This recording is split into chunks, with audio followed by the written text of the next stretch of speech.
So we'll get started with a discussion on the logistical challenge in the wood products industry. Your day-to-day business is based on the supply chain, and it's a critical part of your business. So well before the pandemic, your industry went through periods where transportation bottlenecks created difficulties for the industry and the customers. So today on this logistical panel, we have 4 panelists. I'll introduce each of them to you. We ask them to share their perspective on the current situation and what lays in front of us, and do we have, what can we do to improve the situation? So that's basically what we will be talking about in the next hour. And to address the topic, let me introduce our guest. I'll start with you, Coby. Welcome, Coby Bullard. How are you today? Good, how are you? Thank you, very good. All the bios are on the website, so I'll be short in my presentation because I want to leave them more time for presenting. But you came from CP, you're the Vice President Sales and Marketing at Canadian Pacific Railway, and you're from CR England, where you were most recently President of the Intermodal Division, as well as President of Crest Logistics. You bring almost a decade experience in railroad from BNSF. You live in Austin, Texas. You've participated to many wood conferences. Your first speaking presentation was at a wood conference, and is it your first time here in Montreal at the Montreal Wood Convention? Yeah, this is my first time at the Montreal Wood Convention, yeah. Well, I hope you like your experience and you come back next year. Excited. All right.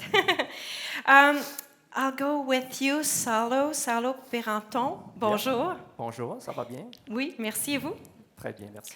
Saulo, qui est originaire, pas originaire, vous êtes originaire du Brésil, mais vous habitez Montréal, so originally from Brazil, but live in Montreal, studied in Montreal too. Saulo, you're Director of Logistics at Ecom Timber Interfor.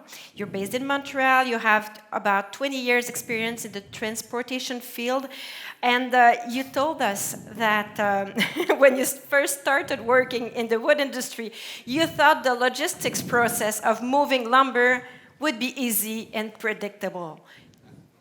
I was wrong. I was wrong. And it didn't take me too much to realize that I was wrong, right? It's the good complexity and everything was really, and that's what made my pathway more interesting, right? But I was wrong. It's good. We learn so much through life. Yeah. All right. Before I introduce Mathieu, and I will be handing the mic to him, I want to introduce another panelist who couldn't make it to be with us for health reason, if I'm right, but he's with us live. So let me introduce Jordan Frasier. Jordan, hi, bonjour.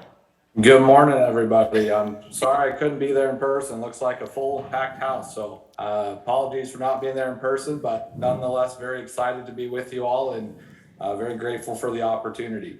Super. You're the Director of Transportation of Forest City Trading Group. You've been there for a couple of years now, and you're talking to us from, is it Portland? Yes, I'm coming live from the Portland metro area this morning. Super. Thank you for being with us. And last but not the least, Mathieu Cyr. Bonjour, Mathieu. Bonjour. Mathieu is an Associate Vice President with CPCS Transcom Limited. He's based in Lévis, one of the most beautiful cities. I live in Lévis too. You have been project manager or senior consultant for more than 150 studies across Canada, the US, and Africa. You have a great understanding of the issues surrounding the implementation of public policies. You joined your company about a year ago, so you will be introducing your company in a few minutes. And but you're used to Montreal, I guess. Yes, I come here often, of course, for business or to visit family and friends. Yes. All right. So welcome to each of you. Mathieu, the floor is all yours for the presentation of each of the panelists and the discussion. And we can, if you have questions, comments, you can use the platform or the flying mic in the room. We'll have a few minutes for that at the end. We can welcome them here in Montreal.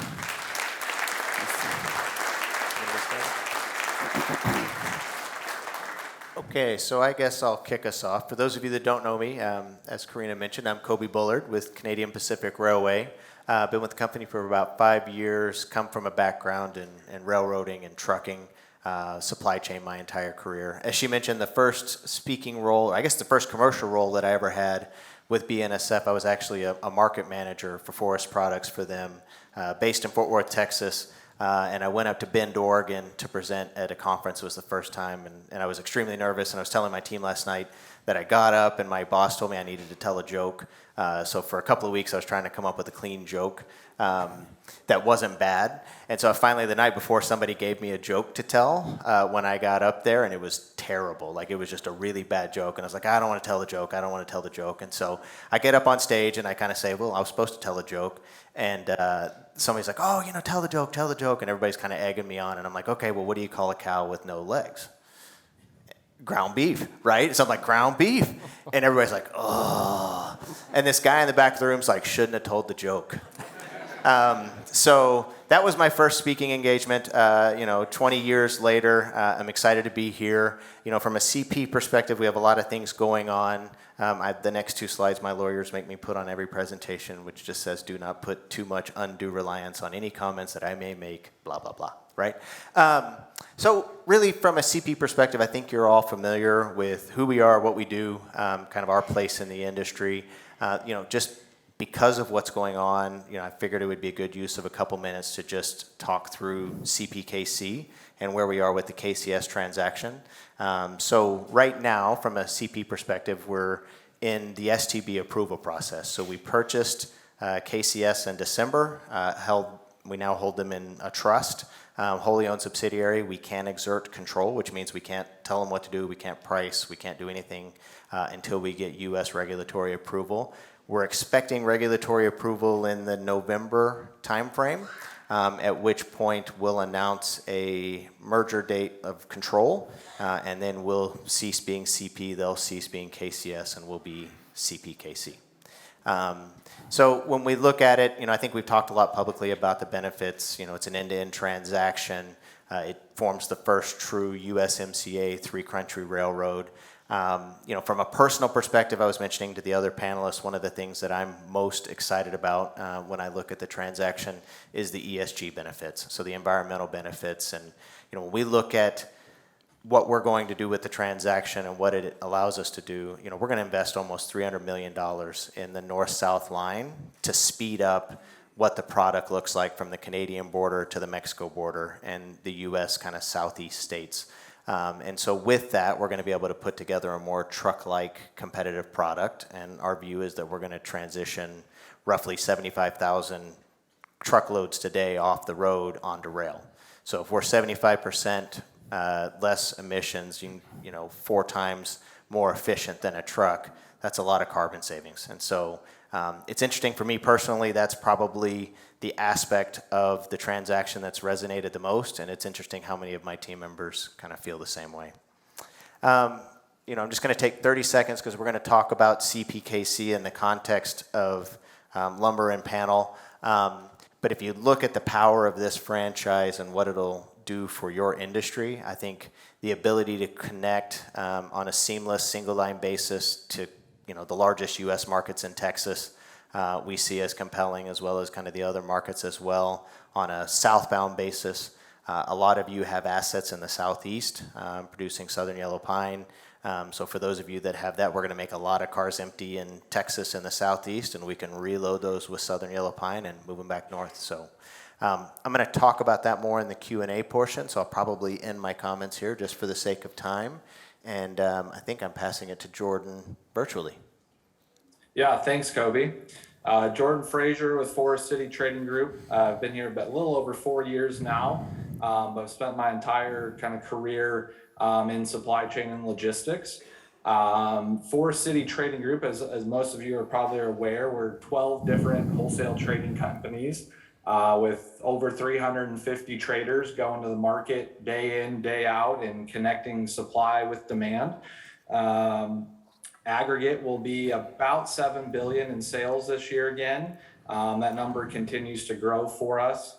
And to do that, it takes well over 200,000 trucks and 30,000 rail cars to meet all of the needs that we have. So as you can kind of see from our map, our supply chain is extremely dynamic. We've got short haul, mid haul, long haul, covering the entire US and Canada. So it allows our operators to get a really unique perspective on the market as a whole, and instead of any given region or smaller subset of regions.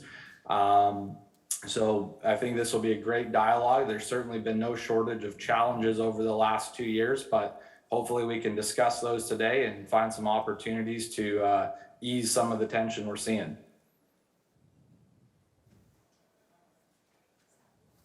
Yeah, thank you. So good morning, everybody. Thank you for being here. Thank you for having me on the stage today. So maybe just the presentation here. Yeah. So I was born and raised in Brazil, as Karina said, but it was too hot down there. I said, okay, let me move to Canada. I think it's cooler. So that's what brought me here. I've been with Ecom now 7-8 years, and with Interfor, that the acquisition was announced last year and completed this past February. So it's been 3 months with Interfor. So let me start by introducing Interfor to you all. So Interfor has more than 50 years of history in the market. We count with about 5,000 employees in Canada, US, and internationally. We hold both SFI and PFC certifications. We operate 28 facilities in North America, and you can have an idea of our range of products from commodity to specialty. On the top corner, you see the growth of the company in the last 20 years, where we went from 700 million board feet capacity to roughly 4.9 billion. So that was quite an achievement in the last 2 decades, which we are certainly very proud of. And the map illustrates the manufacturing regions. So you can see we cover east, west, and south of the US. So talking about manufacturing operations or the regions more in detail, these maps give you an orientation of our facilities. So, and also gives you an idea of means of transportation that we utilize to get our products from each one of those regions. So West Coast Canada, we count on rail to move about 57% of our products. In the US West Coast, we count on rail for 68% of our business. Eastern Canada, just the order is reversed, but 51% truck, but you can see it's pretty much half and half. And the US South, it's primarily a truck. It's a truck region. So when you can see, we definitely count on both rail and truck as being the primary means of transportation for us to get our products moving. And that gives you an idea of the overall network for Interfor. So we're really, truck and rail, those are the 2 primary means of transportation for us. So I just want to take 2 seconds to talk about the Ecom acquisition. That was the largest and the most recent acquisition done by Interfor. So today, Interfor owns 100% of Ecom equity. As I said, it was announced last year and was completed back in February. So the excitement about this is that gives us a lot of access to SPF fiber in this part of the country. So that puts us strategically in a really good place, to support our customers and get the products from several different areas of the country. And also what we really like about the fusion, or in that case, the acquisition, is we share lots of similarities from value and culture perspective, the way we conduct our business, but also the way we establish our logistics platform. So we foster our long-term relationship with carriers, with partnerships. We also try to think of different ways to get products to the market, the use of reloads, constantly looking into logistics options to make sure that we deliver on our promises and get to the customers as they expect. And one of the things that I like the most, we work really hard to get on-time shipment deliveries, and we're very proud of being one of the leading industry on that front. Okay, thank you.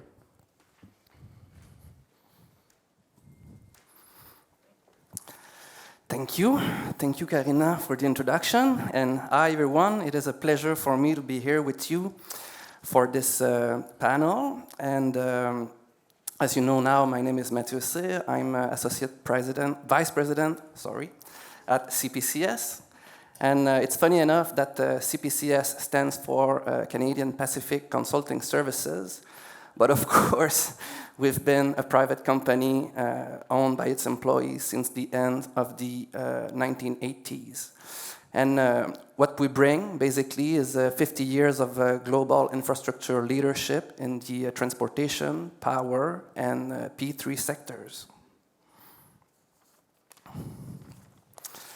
So all in one, we also offer technical and management services such as strategy and planning, financial and economic analysis or analytics. And of course, as I've mentioned, we've been involved in the transportation and logistics sector since our early beginning. And we've also worked with the wood industry. I listed a couple of project examples here, but not to read through it all the way. But we work for QWeb on 2 projects. And in terms of employees, we're about close to 200 employees now, but we work on most of the continents, and we have a lot of fun doing our job. So in terms of the context, it's also interesting to mention that following COVID-19, it seems that we hear about supply chain problems every day, and that everybody talks about that, our friends, our family. And there's a good reason. It's because they are facing several important challenges, and moreover, it has an impact on our daily lives. So in this context, war in Ukraine has increased inflationary pressures, to say the least.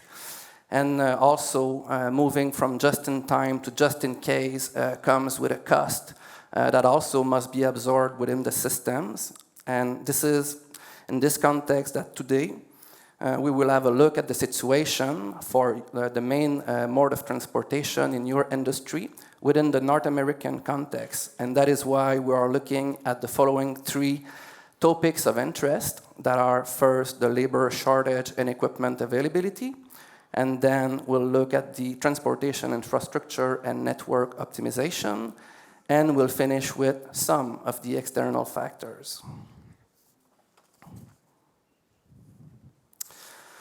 So, about the labor shortage, I think it has been a known reality in many industries for some time now. And again, with the COVID-19 pandemic, this has increased the pressure on systems that already lack redundancy. And I wanted to provide an example here, and I take the example of the trucking industry that is missing 20,000 drivers in Canada and about 80,000 drivers in the US. So this is a meaningful shortage, if you ask me. And of course, this has a domino effect within the entire logistic chain. And if we look at the equipment availability, we see that there is congestion at every level. And for example, we see in the couple of past years an increased demand on rail infrastructure that is vital for this industry, of course. And if we look at the forest product transportation, it has increased by 30% between 2009 and 2018. But that represented less than 5% of the total expeditions in 2018. So in other words, the forest industry does not involve large volumes in a context where global demand is increasing. So we're also going to discuss about these challenges. And I guess this is how I would open the portion for discussion on this topic.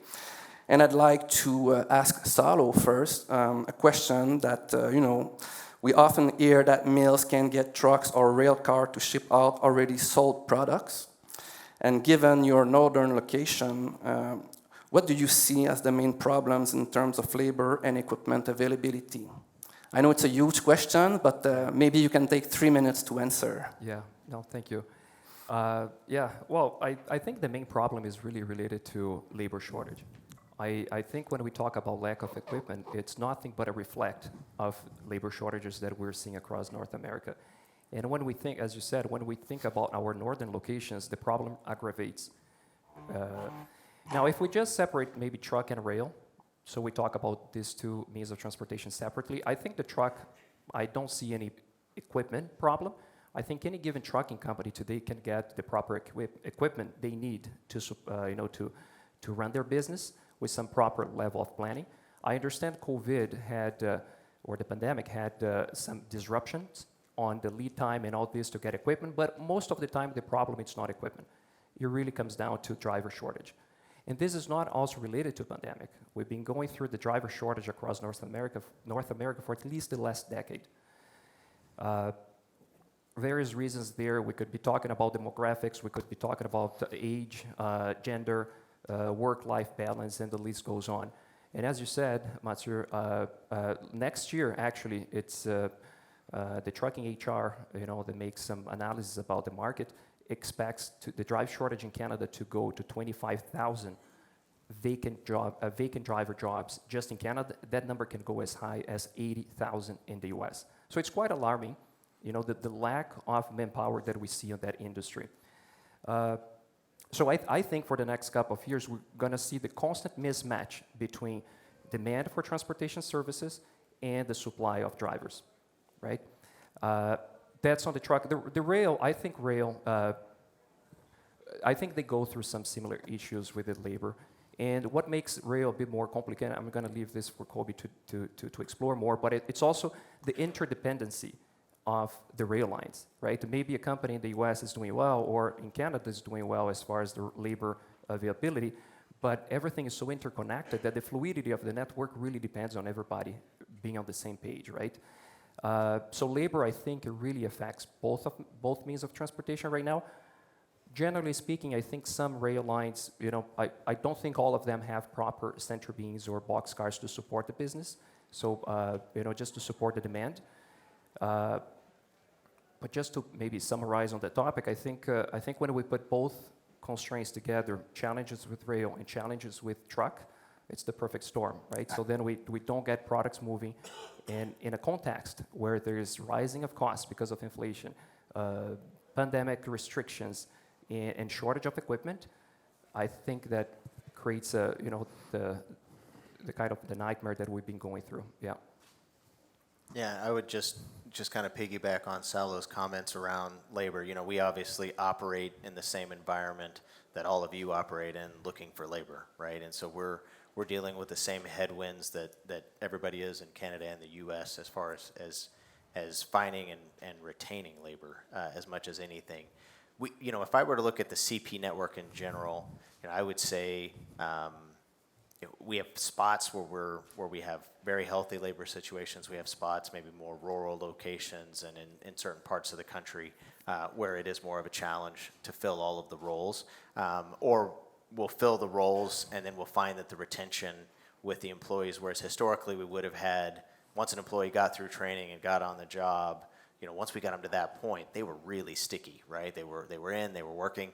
Somebody now gets through training, gets on the job, and goes a week, and then goes, well, I'm going to go do something else. And so it's a new dynamic. I think that all the railroads are facing. There were recent hearings in Washington, D.C. that were called there that I think got a lot of publicity and news. But at the end of the day, when we look at it, our lumber and panel business over the last 4 years, we're up 35% on the amount of business that we've done. We've added 13% more equipment in the last 24 months. And when I talk about the last 4 years, I'm really comparing 2017 through 2021. If we look at 2022 year-to-date versus 2021 year-to-date, it's not a public number per se, so I have to be careful how I say it, but we're in strong double-digit growth year over year in the amount of business that we're doing in the lumber and panel space. So we're surging with the market as it's surging. The market has just surged so quickly, and so we're trying to play catch up with some of the demand that's out there right now. I think as an overall supply chain, and it's not just constrained to rail, as Karina mentioned, I was previously head of a trucking company. We had 8,000 drivers. We hired 250 new drivers every week. This was a U.S. base. It's the largest refrigerated carrier in the U.S. And it was the same thing. When I started there in 2012, the cost to acquire a driver was $2,000, maybe $1,500 driver acquisition fee. So recruiting, training, getting them in a truck, over a 4-year period, that number went from $2,000 to $5,500. And I have stayed in contact with my former colleagues, and the number's even higher now. So it is interesting when you talk about both modes, rail and truck. Just there's a legitimate, and I think it's not just in trucking and rail jobs. It's in professional office jobs. It's in kind of every industry right now. It's just there's just a labor issue. Thank you. And maybe, Jordan, I'd like to turn to you and see how a labor shortage has become a constraint in your operations. Yeah, thank you, Matthew. And I think Saulo and Coby both made some great points in terms of kind of the situation. And what maybe I would add to that is, in this scenario, they compound each other. So on the production side, we are understaffed perhaps, which takes longer for times to get wood on the ground in order to ship. We've got ports that are understaffed with containers and ships bobbing out in the ocean for weeks on end instead of days. We've got reloads at maximum capacity to not be able to store more product and or move existing product efficiently. We see a lack of car supply with lack of crews to run, which then puts more pressure on trucks. If we think of a car as 3.5 or 4 trucks, so every car we can't get is converting to 3 or 4 more trucks that we then need to find in a tight market. Driver base, absolutely, there's a driver shortage. But not only is there a driver shortage, but throughout the pandemic, there's been long and bigger delays in terms of licensing and testing. And so some of the administrative functions to get drivers on the road is also being delayed. So when we put all those factors together, people are kind of out of space to store product. It's taken them longer to produce it. It's taken us longer to ship it.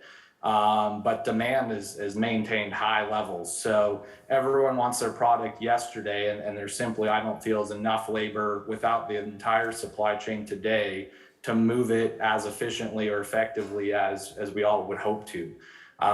Certainly has forced us to get creative and find alternative solutions to try to find new markets or different reloads or different ports of entry to try to mitigate and balance some of the constraints. But I think labor really is at the heart of a lot of these issues. Thank you. Well, very interesting. And I guess that's the good moment to move on to our next topic. And this one is on infrastructure and network optimization. And we've seen in the past years that governments in Canada and the US are making major investments to maintain and improve their infrastructures. But this takes time, and there remain several problems and difficulties on the ground. And in this context, of course, new technologies are changing the freight transportation sector, and we can think of several technologies that are coming in at different pace. Maybe just a few examples, just like platooning, all that goes around the electrification, but also the decarbonation of the grid. And if we can only think about artificial intelligence and all the promises for the future. But we can also wonder if these investments and new technology can be better utilized, or if we are making the best use of it already, and especially for the challenges that the industry faces over the short term. So I guess this will work. Yes, thank you.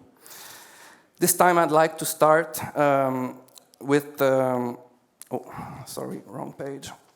Jordan, I'd like to hear from you about how deficient infrastructure has become an important problem for your truckers.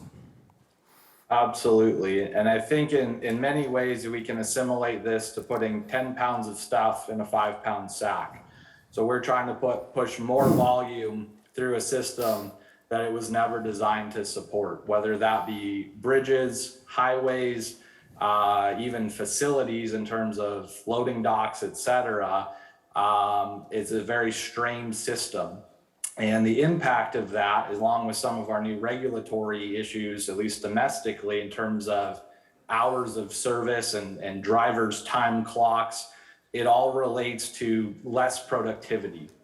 And I would say even beyond some of the major infrastructure, bridges, et cetera, we have things like truck stops and available parking to where there's not enough parking for a driver to actually fulfill his full hours of service in a day and find somewhere to park. So what happens is he has to stop early. He doesn't maximize his entire clock, which means he hauls less miles in a given day, which equates to less total trips in a year, which not only is less revenue for a trucking company, but it's also longer transit times. So for us shippers and customers needing product delivered efficiently, the lack of infrastructure is causing delays in the length of haul.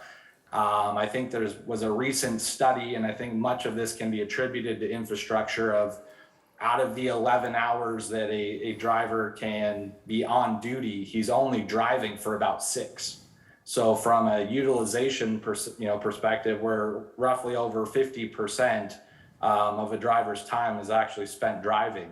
And the others, time is spent either finding parking or waiting in line or sitting in traffic, things like that. So to me, infrastructure is an equally important factor of some of our challenges because it's directly relating to how many hauls each carrier can cover in a given year. Thank you. And maybe Saulo, I would be curious to hear again about your Canadian perspective on that one. Yeah. I agree with Jordan said. And I think infrastructure, it's, as we understand, it's the real backbone of any country's economy. We really depend on rely on infrastructure to connect our communities and enable the trade. I think overall Canada has a very good infrastructure, but going back to Jordan's point, it was never, specifically talking about Canada, the infrastructure that we have today was never meant to support the traffic and the amount of goods and services that are being transported.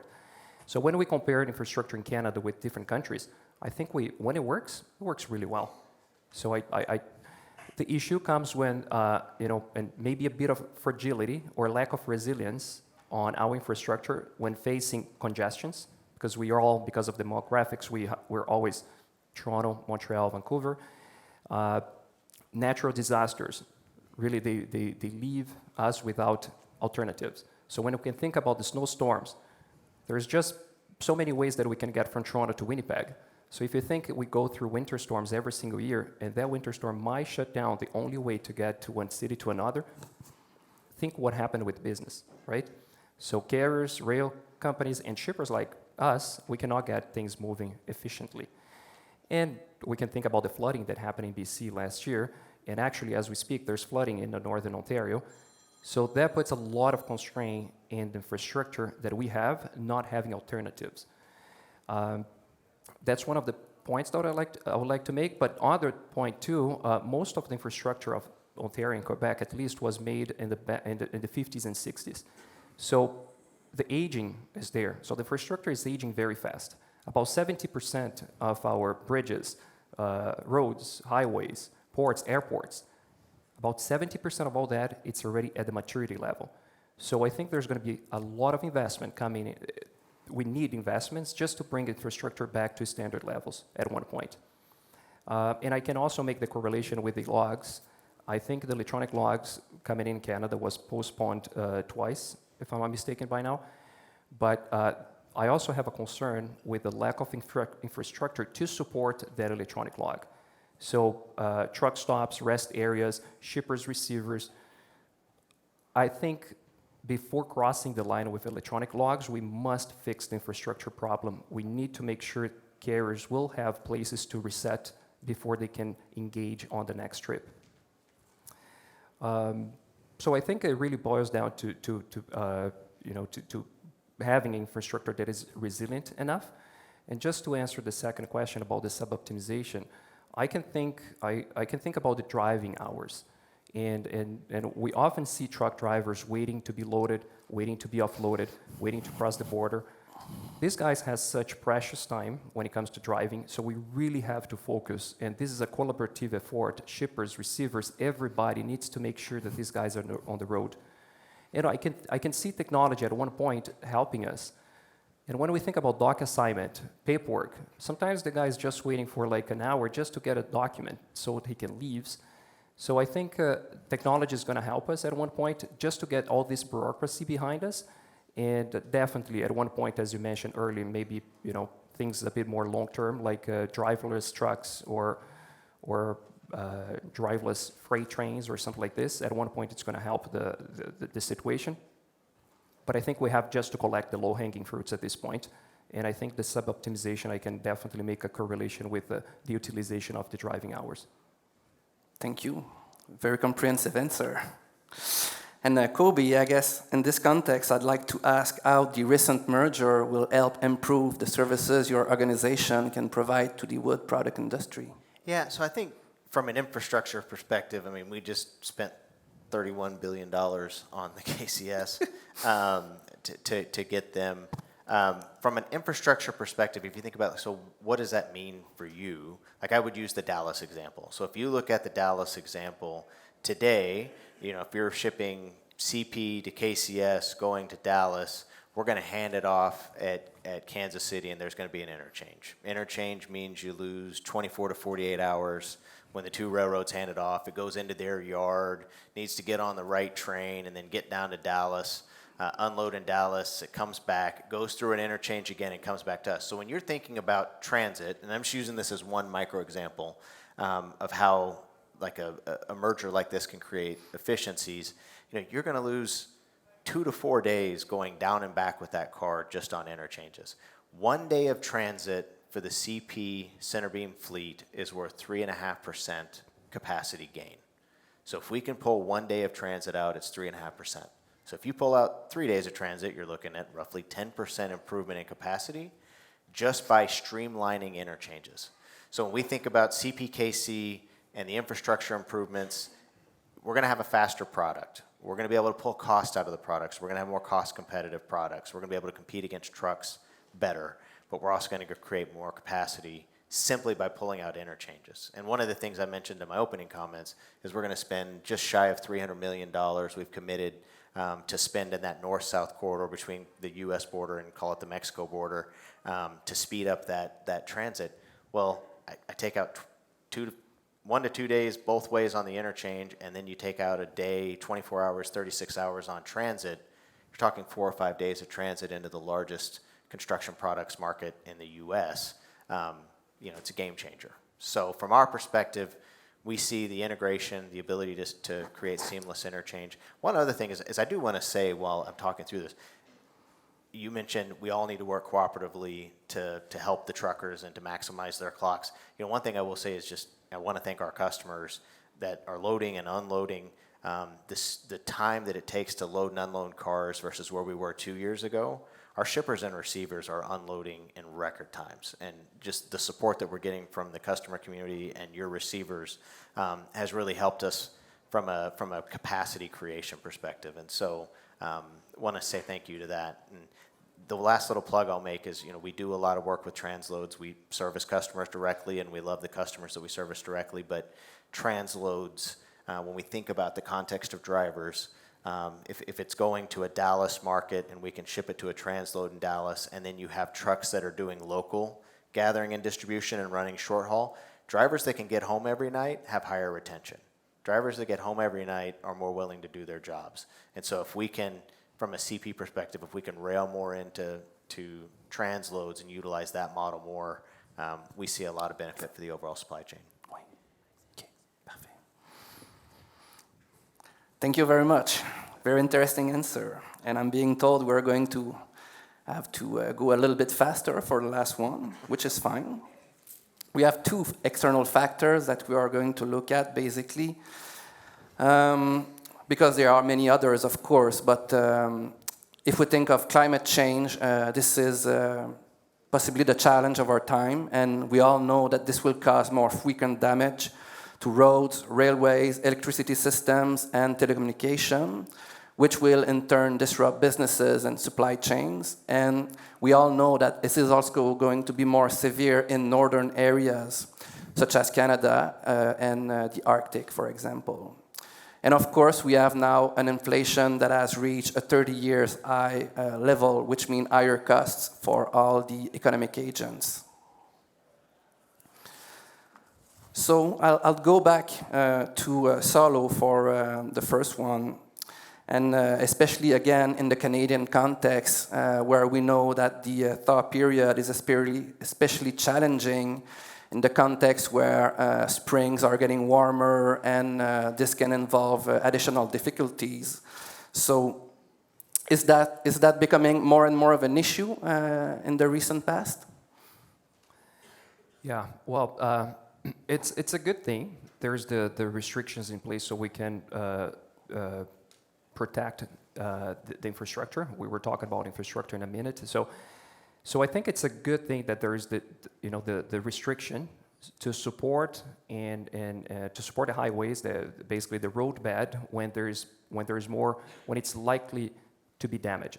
So when there's excess moisture on the road, it's a good idea to reduce the payload.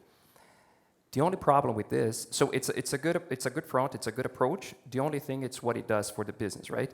In Quebec, if I can talk about Quebec only, that reduce or compromise about between 8 to 20% of the payload. So all of a sudden, for 2 months period of time, we need to ramp up our capacity up to 20% just to move the same amount of production that we would be doing anyways. So when you think about it's already constrained, it's already difficult to get the proper capacity out there, and then you add 20%, 8 to 20, depending on the product, depending on the set of equipment you're shipping, it's quite a challenge.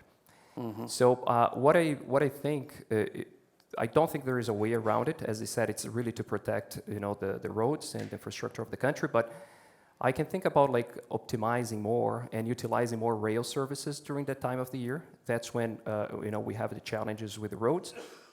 But oftentimes what we see is that it's right the recovery process of the winter challenges. So beginning of April, we're still having some issues with car supply.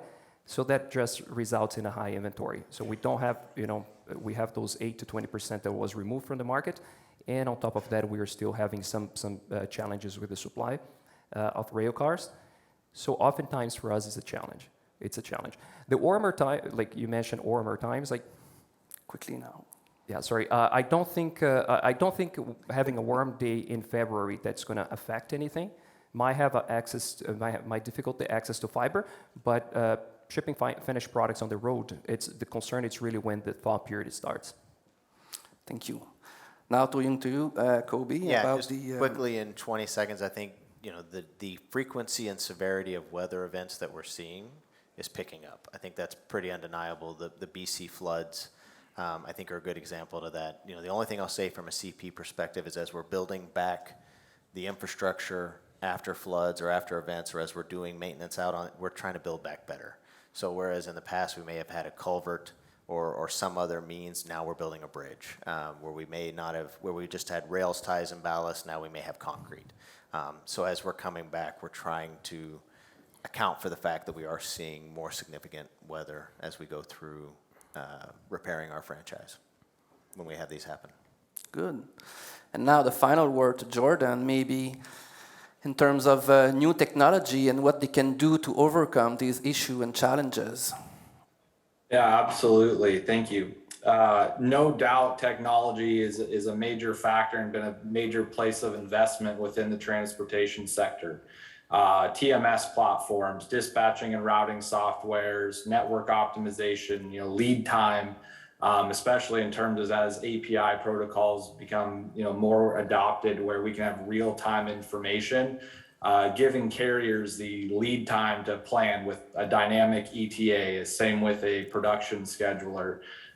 So technology will continue to be a major opportunity and factor.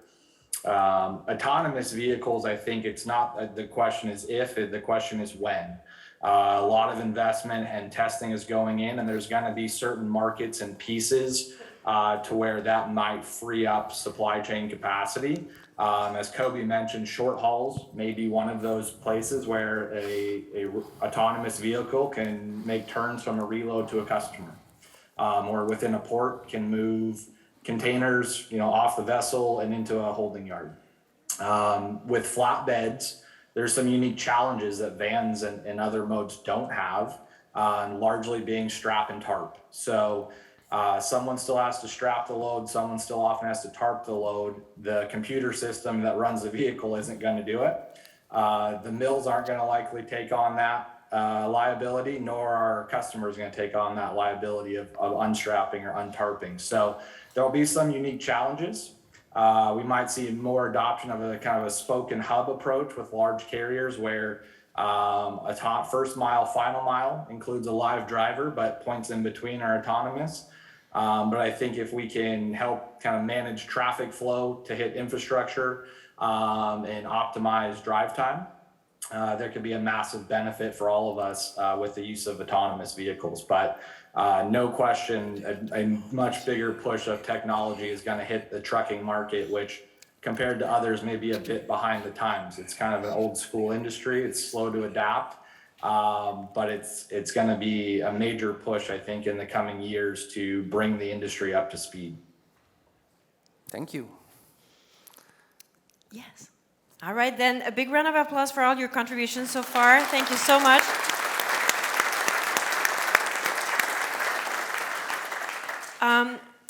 I'll go with one question that is on the platform because it's for the four of you, the question. It comes from Eliha McCarthy. So based on your knowledge of the transportation industry, do you foresee electric and autonomous transport trucks becoming commonplace in North America? And if so, how far out from that gradual transition do you expect us to be? So who wants to start first? I can jump in with like a 30-second little quip. So, when I was in the trucking industry, my answer was always no. Like, it's not going to be in my lifetime. It won't be in my career.